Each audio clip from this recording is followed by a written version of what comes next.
बिस्मिल्लाहिर्रहमानिर्रहीम। अस्सलाम वालेकुम नाज़रीन, आप देख रहे हैं अनोखा अंदाज में। आपका होस्ट जमाल सिद्दीकी। उम्मीद करता हूँ आप खुश खुरम होंगे। नाज़रीन कराम, नवाज शरीफ की वापसी मौजज़ा है या वक्त की ज़रूरत थी, ये तो कल के जलसे ने बता दिया। और जलसे में अफराद की तादाद ने कली खोल दी कि लोग कितना पाकिस्तान मुस्लिम लीग नून से प्यार करते हैं और मुल्क के भगोड़े शख्स के वापस आने और इसको रिलीफ देने वालों की सोच पर 10-10 बार हैरान होते हैं कि कैसे थूक कर चाटा जाता है।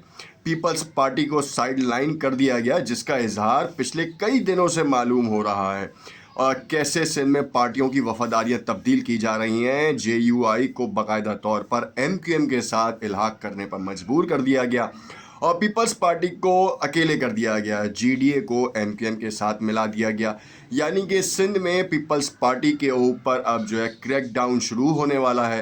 तासुर ये जाहिर किया जा रहा है, कुछ ज़राए ये कहते नज़र आ रहे हैं कि पीपल्स पार्टी को भी लगाम डालने की तैयारियां की जा रही हैं, जैसे PTI के साथ किया गया। इस वक्त इमरान खान का जो मुस्तकबिल है वो इंतहाई तारीख है, तारीख पे तारीख आ रही है, मगर मामला सॉर्टेड नहीं हो रहा और सॉर्टेड हो भी नहीं सकता। इसकी सबसे बड़ी वजह क्या है, क्यों ये मामला है और आखिरकार जो कल जलसे की कहानी थी उसका असल मकसद क्या है, वो जो कबूतर उड़ाया गया है उसका पैगाम क्या था। शेख रशीद 40 दिन तशद्दुद में रहे, चिल्ला काटा। ये बड़ी मुतज़ाद ख़बरें हैं जो सामने आ रही हैं। इसके ऊपर तफसील से बात करेंगे और इसके फैक्ट्स एंड फिगर्स देखेंगे, क्योंकि अब तक आपने सिर्फ़ और सिर्फ ये शोशा सुना था कि 21 अक्टूबर को पाकिस्तान की तारीख़ बदल दी जाएगी। 9 नुकाती एजेंडा जो है वो अपना CV पेश करता नज़र आया है। और CV क्या है, वो तो एक ऐसी बात है कि जिसके ऊपर हंसना ज़रा ज़्यादा आता है। खैर, तफसीलात में जाने से पहले आपसे इल्तमास करते हैं कि अगर आपने चैनल को लाइक एंड सब्सक्राइब नहीं किया तो उसे लाइक एंड सब्सक्राइब करें, ताकि आने वाली तमाम वीडियोस के नोटिफिकेशंस आपको मिलते रहें। सबसे पहले बात करते हैं नवाज़ शरीफ के जलसे की। नवाज़ शरीफ के जलसे में जो तादाद की कहानी थी, ये बाद में बात करेंगे। इससे पहले जो तकरीर की है, उन्होंने उस तकरीर में कहा क्या, उन्होंने कहा मेरे दौर में ये था, मेरे दौर में 4 रुपए की रोटी थी, मेरे दौर में ये काम हुआ था। तो आप ये बताएं कि IMF का प्रोग्राम भी तो आप ही के दौर में था, आप ही के प्रोग्राम के ऊपर तो काम हो रहा था। आपने ही तो प्रोग्राम से जो है वो पैसे लिए थे और काम शुरू किया था। माफियाज के ऊपर आज जो जिस तरीके से जनरल आसिम मुनीर ने रोक टोक लगाई है, आप भी लगा सकते थे। इसहाक डार तो छोड़ के भाग गए थे, बाकायदा कोर्ट से बाकायदा उनके ऑर्डर्स जारी हुए थे, फिर नीलाम भी हो गई उनकी प्रॉपर्टीज़, उनका सारा, क्योंकि वो कल्प्रेट हो गए थे। मगर आप नहीं माने और आपको भी जो निकाला था उसके ऊपर भी बड़ी एलिगेशंस थी। खैर, जब आप यहाँ पाकिस्तान से वापस जा रहे थे लंदन, तो बाकायदा तौर पर आप मेडिकल ग्राउंड्स के ऊपर जा रहे थे और उस वक्त हुकूमत थी इमरान खान की। मेडिकल टर्म्स के ऊपर वो नहीं जाने देता आपको, चाहता तो बिल्कुल रोक देता, मगर आपकी मेडिकल कंडीशन के हवाले से जो रिपोर्ट सामने आई थी उसके ऊपर उसने जाने दिया। उसने कोई रोक टोक नहीं लगाई, ना ही किसी इस्टेब्लिशमेंट की तरफ से जो है ना वो इस चीज़ का जो है वो असर आया कि आपको रोका जाए और आपको ना जाने दिया जाए। आप गए, आपने ख़ुद साख्ता जलावतनी काटी और अब जब 4 साल बाद आप जलावतनी काटने के बाद जब आपके मामला तय हो गए, तो ये मुआवजा तो नहीं था, ये वक्त की ज़रूरत थी कि आपको वापस लाना था और पंजाब आपके हवाले करना था। और पंजाब से जितना बड़ा वोट बैंक आप इस्तेमाल करते हैं, उसमें आप फिर जो है ना वो अपनी दोबारा हुकूमत बना सकें और चूचू का मुरब्बा दोबारा हुकूमत आएगी, ये तो कंफर्म है। अब जब भी इलेक्शन होते हैं, चाहे वो इलेक्शन अब हो या ना हो, सन 2007 की कुछ कहानी ऐसी निपट रही है, क्योंकि अक्टूबर का ही महीना था जब बेनज़ीर साहिबा जो हैं वो जलावतनी काट कर वापस वतन आई थी।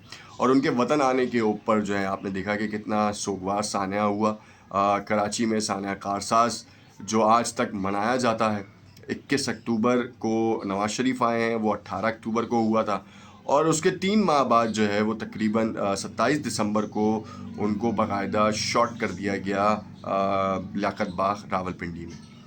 अब मामला बिल्कुल अलग ही नहज का आ गया है और नवाज़ शरीफ का जो मामला था उसमें सिर्फ़ और सिर्फ वो ये बताते रहे कि अपने दौर में ये था, अपने दौर में ये था। अब मैं यहाँ पे एक बात कहूँगा कि अगर तो आसिफ अली ज़रदारी साहब वापस आएँ और आपके वो भी इसी तरीके का जलसा करें और कहें मेरे दौर में तो जो है वो रोटी 2 रुपए की थी, 3 रुपए की थी, मैं तो जब छोड़ के गया हूँ तो फिर तो नवाज़ शरीफ ने जो है ना वो बेड़ा गर्क कर दिया। इसी तरीके से आज आनी मुशर्रफ साहब आएँ तो बोलें भाई मेरे दौर में तो रोटी 1 रुपए की थी। डॉलर 63 रुपए का था। तो ये कहानी जो है ना, ये लफाजियाँ ना ख़त्म हो जानी चाहिए। मुशर्रफ के दौर में पावर थी, जरदारी के दौर तक में पावर थी, नवाज़ शरीफ के दौर में लोड शेडिंग बढ़ गई थी। नवाज़ शरीफ के दौर में ही जो है IPPs के जो मामले थे ना, वो और ज़्यादा ख़तरनाक सूरत हाल इख्तियार कर गए थे। अब ये जो बिल दिखा रहे थे, इसकी हकीकत मैं आपको बताऊँ, ये नवाज़ शरीफ साहब थे जिनके दौर हुकूमत में बाकायदा तौर पर एक ऑर्डिनेंस पास हुआ जिसमें उनका कहना था कि जो बिजली के स्लैब है, जैसे अगर आपका 1 से लेके 750 यूनिट तक आपके खर्च होते हैं, तो उस पूरे बिल के ऊपर सिर्फ 2 स्लैब लगेंगे। यानी कि 1 से लेके 300 यूनिट तक का स्लैब एक अलग होगा, जिसका टोटल अमाउंट बनता था 16 रुपये पर यूनिट, और जो 300 से लेके 700 यूनिट का जो स्लैब था ना, वो बनता था 22 रुपये। और अगर इससे एक्सीड करते हैं, यानी कि 1000 से ऊपर जाता तो वो 35 रुपये यूनिट होता। मगर इनके दौर में ऑर्डिनेंस जो पास हुआ, उसमें एक बिल के ऊपर सिर्फ 2 स्लैब होंगे। यानी कि अगर आपने 1 से लेके 1000 यूनिट तक खर्च किए हैं, तो उस पर 2 स्लैब आएंगे, आपको ऑटोमेटिकली प्रॉफिटेबिलिटी में लेके चले गए। ये सारा बिजली कंपनियों को मुनाफा देने के लिए था, और इसके पीछे एक माफिया था, और उस माफिया ने वो हरकत की जिसने गरीब आवाम की चीखें निकाल दी।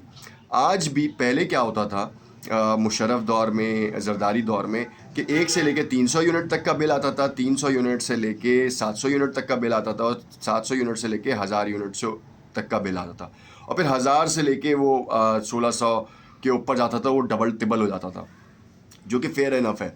मिडिल क्लास फैमिलीज़ जो है ना, 700 750 यूनिट तक वो इस्तेमाल करती हैं।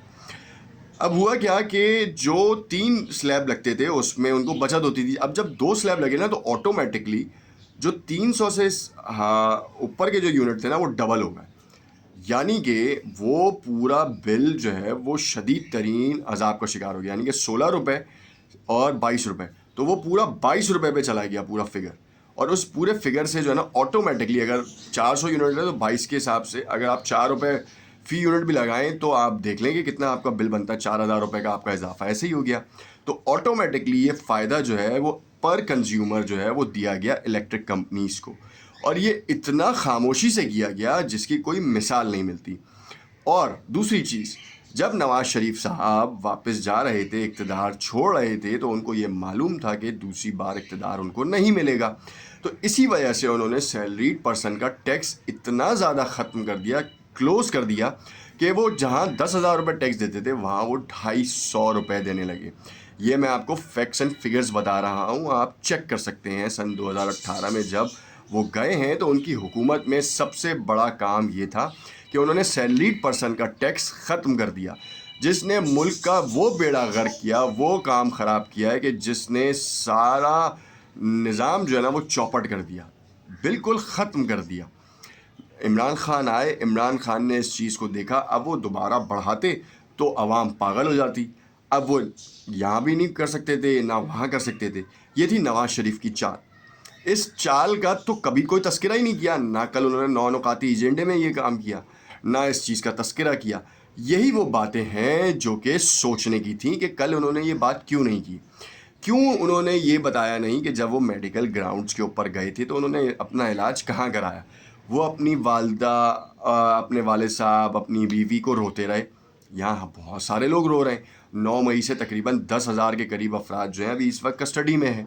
उनके हवाले से तो कोई बात नहीं की।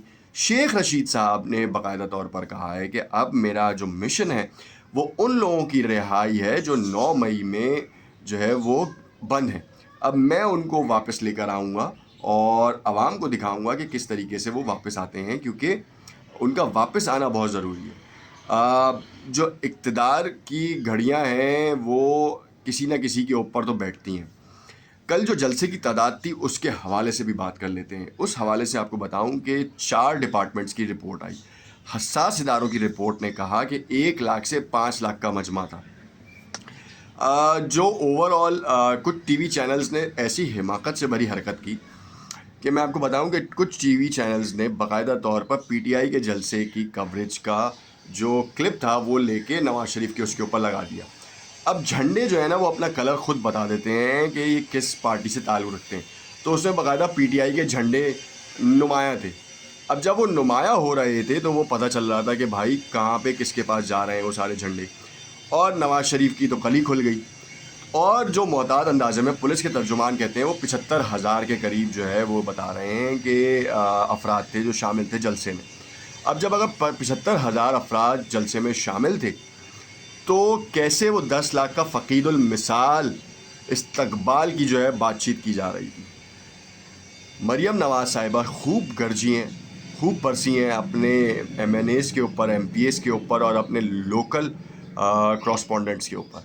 CG 125 بریانی ان سب کے لالچ دینے کے بعد بھی عوام نکل کے سامنے نہیں آئی. مینار پاکستان پہ جس طریقے کا رش دیکھا جانا چاہیے تھا وہ نہیں دیکھا گیا. ہم نیوز کے منصور علی خان نے باقاعدہ طور پر اس بات کا انکشاف کیا کہ ٹھیک ہے تعداد بہت تھی، مگر اگر عمران خان کرتا تو اس کے ڈبل لوگ ہوتے. کیا واقعی ابھی بھی ہم یہ سوچ سکتے ہیں کہ عمران خان کو باہر نکالا جا سکتا ہے؟ طاقتور حلقوں کی جانب سے کوئی نہ کوئی خبر بہت جلد سامنے ضرور آئے گی. امید تو یہی کی جا رہی ہے. دیکھتے رہیے گا انوکھا انداز. شکریہ.